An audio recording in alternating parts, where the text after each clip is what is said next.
Bonjour tout le monde. Après l'inflation, il y a maintenant la rédulfaction. On voit ça beaucoup dans les épiceries. C'est maintenant présent dans le jeu de société. Comment? On regarde ça à l'instant. Mon actualité ludique. C'est parti.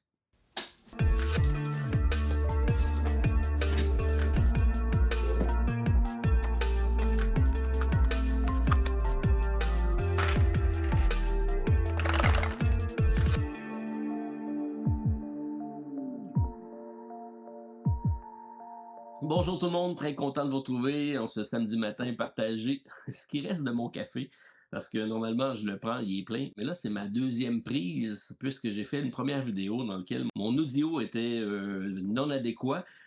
Certains m'ont passé des commentaires présentement, je suis en train de faire des tests pour le modifier. J'espère que ça sera mieux cette semaine. Bref, sachez que je prends au sérieux les commentaires et j'essaie de corriger le tir. Alors, notre café du week-end, je suis de retour après la semaine passée, ce qui me suis permis de vous faire un top 10 de mes jeux 2023. Donc, je vais essayer d'alterner comme ça mes vidéos de samedi avec de nouvelles formules, mais je veux toujours être présent pour partager ce fameux café et petit déjeuner à votre compagnie. Alors, en introduction, j'ai parlé de rédulfaction. C'est ce qu'on voit beaucoup dans l'alimentaire. Pour éviter de monter les prix de façon démesurée, on réduit la quantité des produits, donc on a l'impression d'en avoir moins pour notre argent, et c'est vrai. Présent également dans le jeu de société, en réduction de boîtes, et ça, moi, j'aime ça, puisqu'on retrouve les mêmes jeux, le même contenu des boîtes, mais dans des boîtes en format réduit. Et c'est ce que commençait à faire Big Potato avec ses produits, que nous, on reprend chez Randolph, donc dans le format ici que vous voyez. Initialement, la boîte est presque le double de ça pour sensiblement le même jeu à l'intérieur. Alors, ça permet d'avoir des boîtes moins grosses, d'avoir des boîtes plus garnies, de prendre moins de place dans les ludothèques et également de réduire le prix. C'est la bonne nouvelle. Normalement, ça permet seulement de réduire la quantité. Dans le cas des jeux de société, on réduit également le prix. Donc, on se ramasse avec en moyenne des jeux qui sont environ 15% de moins que ce qui était dans sa version originale plus grande. Donc, ça, c'est une bonne nouvelle. Alors, moi, ça fait mon affaire et ça prend surtout moins de place dans ma ludothèque. Alors, qu'est-ce qu'on a reçu récemment comme jeu? On a ici Troupeau, donc un jeu d'ambiance.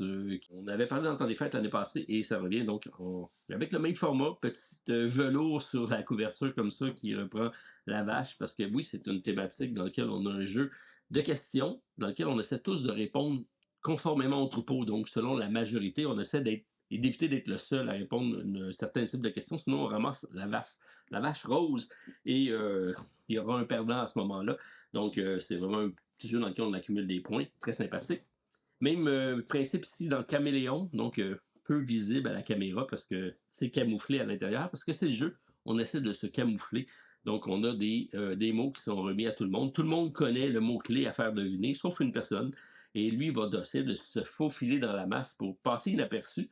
Donc, on essaie de trouver qui est le caméléon dans l'équipe. Et donc, c'est un petit jeu d'ambiance très sympathique également qui se joue super bien en grand groupe. Et on parle j'essaie de voir le nombre de joueurs, même le nombre de joueurs est caché, non, 3 à 8 joueurs, 14 ans et plus. Donc, voilà pour Caméléon. Quelle couleur? Assurément, ça va être plus compliqué pour moi parce que c'est un jeu dans lequel on va jouer avec les couleurs. Et vous connaissez mon côté de problème à ce niveau-ci.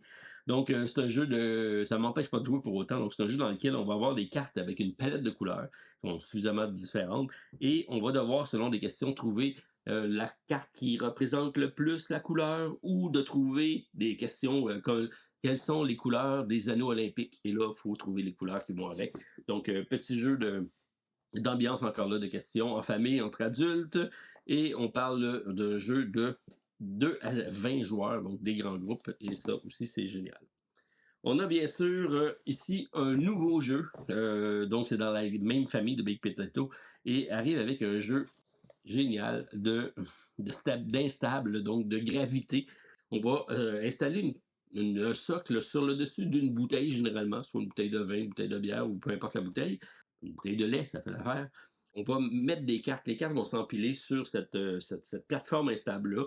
Et c'est celui qui va mettre la carte qui va faire tomber toutes les cartes qui sera le perdant de cette manche-ci. Donc, on essaie de mettre les autres en situation de précarité sans que nous, on fasse tomber les cartes. C'est toujours intéressant comme jeu. Ça fait une très, très belle présence sur table et assurément, pour les pubs, c'est génial. Et ça me fait beaucoup penser à un jeu qui sort beaucoup, c'est Suspend, dans lequel on met des tiges et on fait tenir tout ça en équilibre. Donc, c'est le même principe, mais avec des cartes et ça fonctionne super bien. Donc, Instable, ça vient d'arriver. Toute nouveauté. Et un format réduit également. On a ici Kawale, même jeu, même gameplay, dans un format plus compact, plus portatif également. Donc, on peut se promener facilement en voyage avec ça. Et ben, pour moi, ça a été mon coup de cœur des nouveaux jeux de Gigamic dans son format dans les jeux abstraits de bois. Et celui-ci, bon, il est vraiment très très bon, donc j'aime beaucoup et content de l'avoir dans ce format-ci parce que j'ai une petite ludothèque au chalet dans lequel j'ai tous les petits formats comme ça. Et j'aime bien avoir ces genres de jeux de joueurs un peu abstraits mais très stratégiques également. En parlant de jeux abstraits et stratégiques, Katamino, dans la même famille de Gigamic, est un classique. Et là, ça, lui-ci, j'en entendais parler déjà depuis très très longtemps. Et c'est Katamino Tower, donc on a une tour, puisque les pièces, ils sont faits de façon arrondie, donc ils s'emboîtent, et on va devoir penser en 3 dimensions parce qu'on va monter en hauteur. Alors c'est un jeu de puzzle, c'est un puzzle game dans lequel on a différentes pièces et on va essayer comme ça de faire notre tour. Et donc version anglaise et française dans la même boîte. Et ce que ça dit, c'est on a 15 pièces de bois, une base, 40 cartes de défi expert et des règles de jeu. Donc voilà pour Katamino Tower qui viennent d'arriver donc pour compléter la gamme classique de Gigamic. Donc cette semaine, vous allez voir, il y a pas mal de jeux. Puisque la semaine passée, j'ai fait mon top 10. J'ai reçu des jeux, mais je ne vous les ai pas présentés. J'en ai reçu d'autres cette semaine. C'est beaucoup, beaucoup de jeux en même temps. Donc, je vais avoir plus de 20 jeux à vous partager. Je vais faire ça en rafale. C'est tous des jeux qui arrivent ici au Québec, qui ont probablement déjà arrivé en France, mais pas tous. J'ai même des exclusivités. Et là, Martin Lafrenière, je parle pour toi. Il y a des jeux qui sont arrivés avant au Québec qu'en France. Et ça, c'est assez rare. Alors, bien sûr, chez Scorpion Masqué, ben, on avait parlé pourquoi c'est arrivé en France avant chez nous. Ben, ça vient d'arriver. Un petit décalage de 2 semaines, mais ça arrive now. Donc, le jeu qu'on a présenté à Cannes, petit jeu association entre Scorpion Masqué et Randolph, un jeu de push your luck dans lequel on va défausser des cartes, on va essayer d'atteindre l'objectif. C'est un jeu rapide, frénétique. 3 à 8 joueurs, 8 ans et plus. Il y a une variante de 2 joueurs également pour les joueurs à 2 joueurs qui se joue très très bien. Alors, voici pour Nord qui viennent d'arriver au Québec. Parlant de Scorpion Masqué, on a également la suite du jeu pour enfants de l'année qui arrive cette fois-ci donc en flashback Lucie. Public un petit peu plus vieux, adolescent, chair de poule, très BD, très accrocheur également. C'est des mêmes auteurs qui ont fait le premier et on arrive dans un univers tout autre, très bande dessinée. D'ailleurs, il y a une bande dessinée à l'intérieur dans laquelle on va lire, on va comprendre ce qui va se passer. On est dans une espèce de manoir. Bref, à découvrir. Si vous avez aimé le premier, vous allez voir qu'on vous amène totalement ailleurs, encore avec des surprises à la fin des scénarios. Alors, voici pour Flashback Lucie qui viennent d'arriver. Donc, à découvrir parce que j'ai même pas testé encore. On va avoir également jeu de l'année, Trio. Donc, Trio était déjà distribué il y a un petit bout de temps au Québec.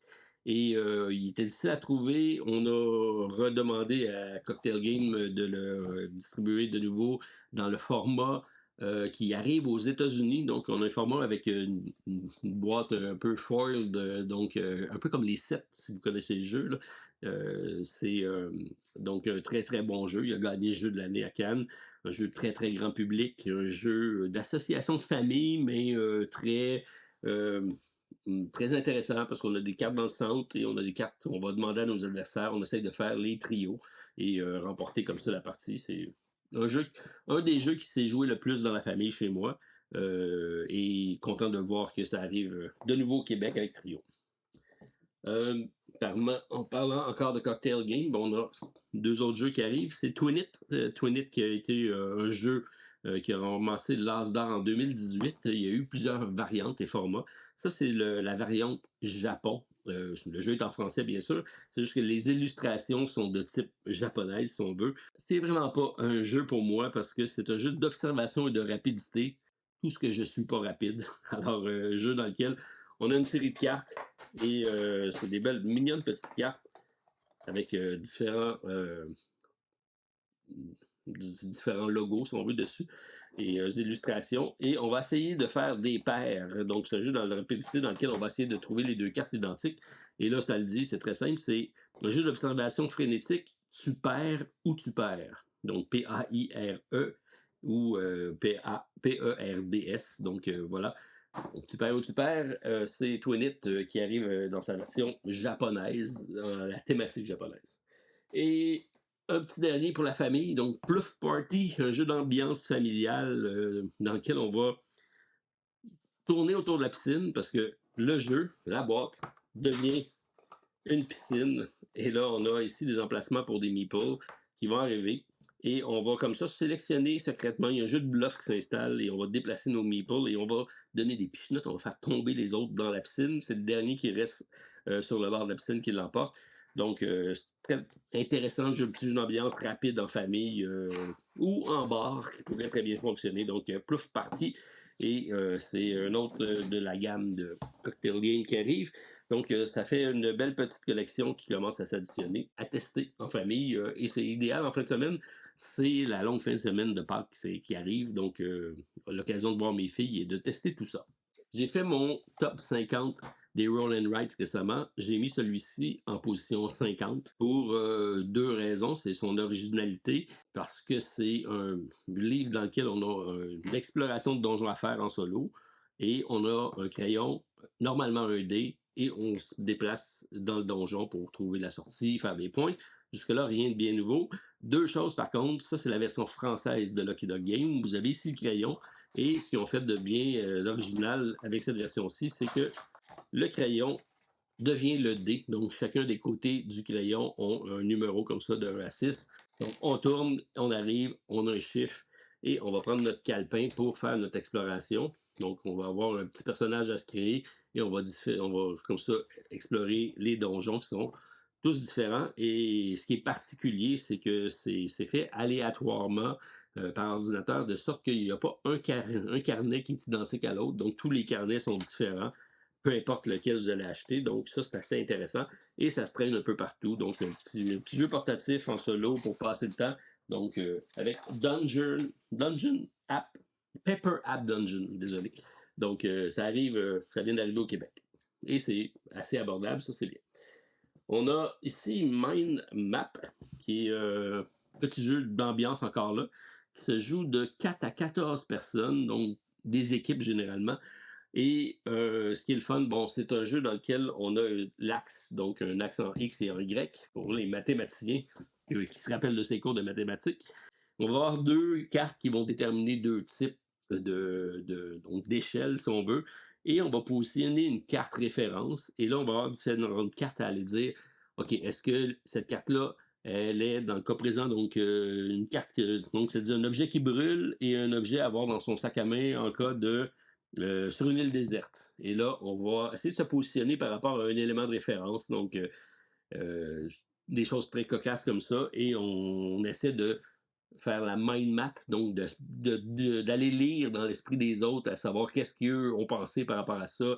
Et on a un petit jeu de double guessing qui me fait beaucoup penser à Wavelane, mais en moins intellectuel, avec la grosse roulette et tout le patatlan. C'est vraiment là un peu plus simple au niveau du matériel, plus accessible aussi, moins intimidant peut-être, avec Mind Map. Donc, un jeu qui vient d'arriver, c'est chez Sorry We Are French, Funny Fox et Randolph au Québec avec celui-ci. Donc, c'est pour les quelques petites boîtes réceptionnées. J'en ai quelques-unes des plus grosses. Donc, on va y aller avec un jeu d'une nouvelle compagnie québécoise qui arrive avec Locomuse, des amis à moi qui font d'ailleurs un balado ludique.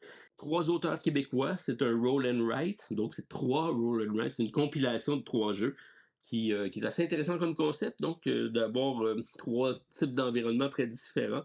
Et là, c'est des auteurs Antoine Lefebvre qu'on a connu avec Romy Ramy, Benjamin Gauthier et Olivier Lamontagne, qui travaille d'ailleurs chez Scorpion Masqué également. Donc, des univers que j'ai eu la chance d'essayer, donc assez intéressant. Le premier, c'est Arcturus Rex, Chevalier de la Table Ronde avec Merlin. On va essayer de faire des différentes quêtes, la quête de Geneviève, de Lancelot et tout ça. Donc, assez classique dans son approche, très, très, très bien, avec des combos qui nous permettent de faire un maximum de points. On a ensuite un jeu Deux serpents. Celui-ci est particulier parce que c'est un 2 joueurs. Et là, on va comme ça avoir une confrontation de deux personnes en type roll and write. Il y en a peu de cette façon qui agissent de cette façon aussi, donc intéressant. Et le troisième qui est probablement mon coup de cœur, c'est Roll and Cook Express, un jeu de recettes. Un peu drôle comme thématique, si on va vous allez dire, mais c'est un jeu dans lequel on va brasser des dés pour accumuler des recettes, pas des recettes, on va accumuler des ingrédients, soit avec nos dés ou soit sur des tables communes. Et ensuite, on va pouvoir les modifier en combinant différents aliments ensemble pour faire des aliments modifiés, qui, tout ça mis ensemble, va me permettre de faire des recettes et à les livrer au restaurant. Donc, on va livrer des commandes et là, ça devient un set collection pour pouvoir faire le maximum de points en combinant tout ça. Et plus on en fait de même type, plus ça devient payant. Et donc, j'ai trouvé ça très, très intéressant, cette variante-ci. Donc, c'est 3 roll and write dans une boîte. Donc, ça vient d'arriver au Québec. Ça s'appelle Des papiers. Si vous pouvez mettre la main là-dessus, c'est très intéressant. Donc, 1 à 4 joueurs, 14 ans et plus, 30 minutes par partie. Je ne sais pas si c'est encore disponible en France. J'imagine qu'ils vont avoir un distributeur éventuellement, si ce n'est pas déjà arrivé, donc avec des papiers. Lucky Duck, et là, c'est là que j'ai une primeur. C'est rare que ça arrive.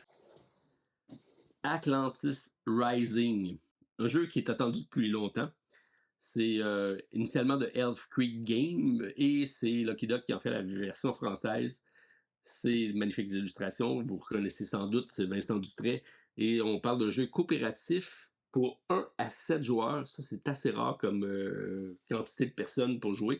60 à 120 minutes, donc on va avoir comme ça différents personnages, différentes façons de jouer pour aller euh, sauver autant que possible ce qu'on peut de sauver de Atlantis qui est en train de succomber sous les eaux. De gestion de catastrophe aussi. Je dis que c'est particulier parce que c'est pas encore arrivé en France. Normalement, on est toujours très décalé en retard par rapport à la France. Et il semblerait que là, on est en avance pour une fois. Et tant mieux. Donc, merci à Cindy d'ailleurs, qui s'occupe de nos transports, qui a réussi à nous arranger quelque chose de rapide là-dessus.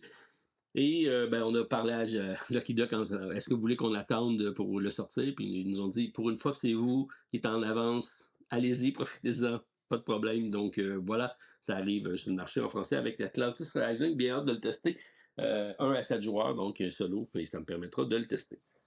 Lucky Duck Game toujours, c'est un jeu que je vous ai présenté lors de la campagne de socio-financement, c'est Divinus, c'est la campagne qui commence à être livrée.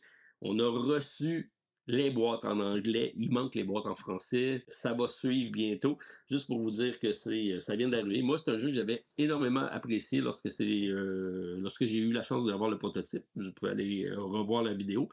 C'est un jeu de construction de dés, donc un crafting de dés. C'est un legacy. On va jouer 12 scénarios et il y a une application, c'est bien sûr une création de Lucky Duck Games, c'est leur particularité.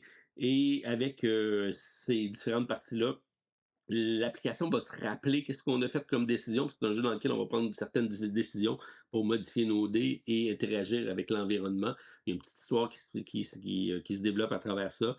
Et selon nos choix, ben, ça va évoluer d'une façon différente. Très intéressant comme gameplay, j'ai beaucoup apprécié. Donc, ça vient d'arriver en anglais, ça va s'en venir bientôt en français. Je sais qu'il y a un décalage au niveau de la production. Donc, soyez patients, ça s'en vient. 45 à 60 minutes, 12 ans et plus, 2 à 4 joueurs. Dans mon souvenir, il y avait une variante solo, mais je me trompe peut-être. Donc, je vais aller fouiller ça avec Divinus. Content de voir arriver celui-ci. Et parmi les prochaines grosses campagnes qui s'en viennent chez Lucky Duck, ça a été annoncé. Ça a été déplacé au début avril, donc c'est très, très, très bientôt. Le fameux jeu de Ryan Lockett, c'est la suite qui arrive avec Sleeping Gods, Distant Skies. Très, très content de le voir arriver celui-ci parce que le premier, Sleeping Gods, pour moi, a été un chef-d'œuvre, un jeu à monde ouvert d'exploration narratif. Ce que je trouvais un peu compliqué dans celui-là, c'est qu'il y avait 8 personnages, je pense, qu'on devait gérer en même temps. Dans celui-ci, ils ont simplifié un peu ça, donc le gameplay me semble plus intéressant dans celui-ci. Maintenant, c'est juste 5 joueurs qu'on contrôle. C'est un jeu qui se joue de 1 à 4 joueurs. Et j'ai bien hâte de me plonger dans l'aventure ici de Distant Skies. Donc, c'est en sous-financement début avril par Lucky Duck. Je pense que c'est sur Game On Tabletop, si je ne me trompe pas. Donc, dès que je le sais, je le mets en description. Je viens de me procurer la version anglaise du jeu pour le tester et vous donner mon appréciation du jeu pour si vous voulez avoir une idée pour contribuer à la campagne du narratif qui s'en vient avec celui-ci. C'est le genre de jeu qui est intéressant à prendre en français parce qu'il y a beaucoup de lectures à faire. Si on se fie au premier Sleeping Gods, c'est un jeu qui a beaucoup de petits textes parce que c'est des histoires entrecoupées entre ensemble, mais ça fait vraiment un gameplay génial. Donc, à redécouvrir avec la version Distant Sky qui arrive en français très prochainement. C'était pour Lucky Duck. On a nos amis de la boîte de jeu qui arrivent avec une grosse boîte. Alors, un autre jeu que je vous ai déjà parlé, c'est From the Moon. Campagne KS, je pense. La version retail arrive en même temps. 1 à 4 joueurs, 14 ans et plus, 90 minutes par partie. C'est un jeu de placement d'ouvriers un peu particulier pour lequel j'avais déjà fait une partie en solo et une partie avec Ludovic et Stéphane Bastien qu'on avait beaucoup apprécié. Donc, on a ici, c'est une exploration lunaire. On essaie de collecter des ressources sur la Lune. Et pour ça, on va utiliser des rovers. Les rovers vont être capables de recevoir des ouvriers. Et la particularité, c'est le nombre d'ouvriers dans notre fameux rover va déterminer le type d'action qu'on va faire parce qu'il y a des travailleurs de couleurs différentes et ils ont tous des attributs différents. Si je mets 3 ouvriers de la même couleur dans un rover, ben, je vais faire une action de cette couleur-là beaucoup plus forte, 3 fois plus forte. Tandis que si j'ai plusieurs types de couleurs, ben, j'ai plus de versatilité au niveau de mon placement d'ouvriers. Donc, c'est ce qui en fait un peu la particularité. Le matériel est superbe. La boîte est bien remplie, c'est très gros. C'est très pesant, j'ai été surpris. Donc, j'ai hâte de refaire une visite lunaire en solo. Je vais tester ça ce week-end. Et dans mon souvenir, c'est excellent. Donc, à retester en son mode solo avec From the Moon de nos amis, la boîte de jeu. Hop! Ça va, être pesant. Encore chez la boîte de jeu. Et ça, j'avais testé ça seulement lors de la visite de Benoît qui était venu au bureau il y a déjà plus d'1 an. Et c'était à l'état prototype à l'époque, donc ça a pu changer pas mal. C'est Evil Corp, donc la corporation des méchants. Et c'est un jeu de 2 à 4 joueurs, 12 ans et plus, 25 minutes par joueur. Donc, un jeu dans lequel on va repêcher différents types de créatures maléfiques, des démons, qui vont peupler et faire peur à des villages. Et on va comme ça faire un maximum de points. Donc, il y a beaucoup, c'est un jeu qui a beaucoup pas mal de take date dans ce jeu-ci. Ce qui en fait un jeu, donc, bien sûr qu'il n'y a pas de solo parce qu'il y a beaucoup d'interactions entre les joueurs. Mais c'est intéressant. Il y a toutes sortes de personnages différents à aller chercher. Et il faut vraiment regarder ce que les autres font autour de la table parce que ça va avoir une influence sur votre gameplay. Donc, j'avais beaucoup aimé ma version qu'on avait fait en mode prototype. Ça a probablement évolué depuis. Donc, ça va être à retester celui-ci. Donc, Evil Corp, ça vient d'arriver. Également de la boîte de jeu. Et mode prototype, vous vous rappelez peut-être que lors de la présentation à Cannes, il y a eu dans les meilleurs jeux un jeu solo. Il n'était pas que solo, mais c'est un jeu principalement solo. C'est Ayla in Something Shiny ou Ayla et l'éclat de la montagne, je pense en français. Et c'est un jeu de Jeffrey CCH de Ice Makes Game. Et c'est l'auteur, le même auteur qui revient sur ce sous-financement avec Époque, la course à la culture.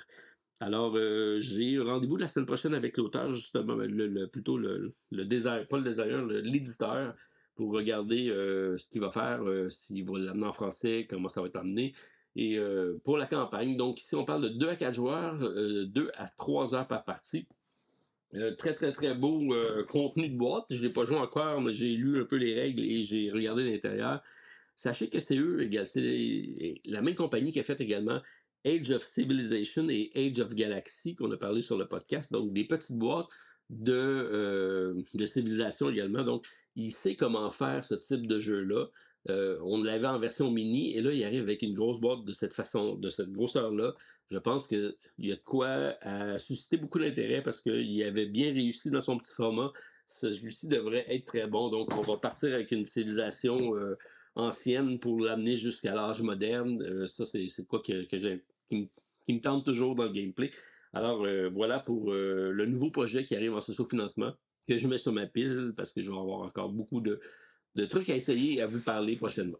Et dans mes expériences ludiques, on va finir avec celui-ci. Donc, c'est un abonné qui m'en avait parlé. Donc, Salton Sea de la compagnie Devir qui arrive prochainement également en français, j'imagine.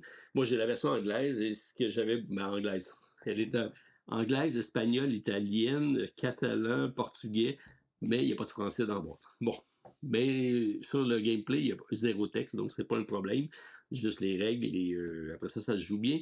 C'est un jeu qui a une variante solo, c'est le 1 à 4 joueurs, 14 ans et plus, 120 minutes par partie. C'est donc la même compagnie qui fait les Châteaux Blancs, entre autres. C'est pas le même auteur. Ici, on a un auteur qui est professeur d'université, si je ne me trompe pas. Salton Sea, c'est un lieu que j'ai même regardé et lu un reportage dans la presse. C'est une mer intérieure en Californie qui existe, lieu qui a été un lieu de villégiature dans les années 50. Le monde huppé allait là pour passer les vacances. Et avec le temps, ben, la mer s'est progressivement dissoute. C'est rendu un lieu à l'abandon, un no man's land, un peu déprimant, mais ils ont fait des recherches et récemment, ils ont déterminé que c'était le plus gros gisement de lithium en Amérique du Nord, suffisamment pour alimenter environ 30 millions de voitures. Et donc, c'est la conversion vers la voiture électrique. C'est à ça que sert le lithium, c'est faire des batteries. Alors, on a un aspect d'exploitation minière qui n'est pas le plus écologique comme métier, si on veut. Par contre, c'est pour faire quelque chose de bien, c'est pour transférer la voiture au niveau électrique.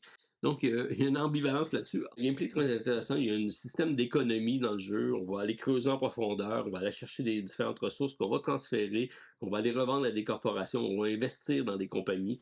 C'est un jeu qui est très mécanique, mais qui fonctionne super bien. J'ai bien aimé. J'ai joué en solo à 3 reprises. Le solo se joue super bien. La seule petite bémol, c'est que normalement, il y a des degrés de difficulté et j'en ai pas vu dans celui-ci. Malgré le fait qu'on peut, je pense, en faire en modifiant les cartes, parce qu'il y a des cartes de base et des cartes avancées. Les cartes avancées, généralement, arrivent quand on va récupérer des travailleurs de plus. Nous, quand c'est un placement d'ouvriers, quand on récupère des travailleurs, ben, on a plus d'actions possibles. Quand lui en fait, ben, il récupère des cartes qui sont plus performantes et qui vont améliorer son deck. Donc, partie serrée quand même. J'ai perdu mes premières, j'ai gagné la dernière. Donc, bien aimé mon gameplay de Salton Sea. C'est pas dans la même trame que Château Blanc. Mais c'est très intéressant. Donc, voilà pour mes 3 parties de Salton Sea. J'ai fait une petite présentation sur Instagram. Ça fait partie des belles expériences. Ça ne le met pas à la hauteur de Château Blanc, mais c'est très, très intéressant. Donc, voilà pour mon expérience ludique de la semaine dernière. Vous voyez qu'il y a quand même pas mal de choix pour l'expérience ludique de ce week-end. C'est sûr que je vais aller voir Destin Sky parce que je veux vous donner mon appréciation pour la campagne qui s'en vient. J'ai Atlantis Rising qui me tente bien parce que c'est de 1 à 7 joueurs et ça fait c'est rare comme gameplay, donc j'aimerais tester. C'est sûr, j'ai From the Moon, j'ai Divinus, j'ai tout ça qui est devant moi.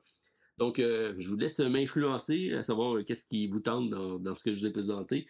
Ou sinon, me dire c'est quoi votre planning pour la fin de semaine de Pâques. Chez nous, c'est congé vendredi et lundi. Ça fait une longue fin de semaine de 4 jours pour jouer à des jeux. Alors, on se sucre le bec, parce que oui, au Québec, c'est fin de semaine de cabane à sucre également. Et fin de semaine de jeux. Donc, voilà pour mon planning. J'attends de vous lire. On se revoit prochainement pour une autre vidéo à la Société des Jeux. Bye tout le monde. À la prochaine.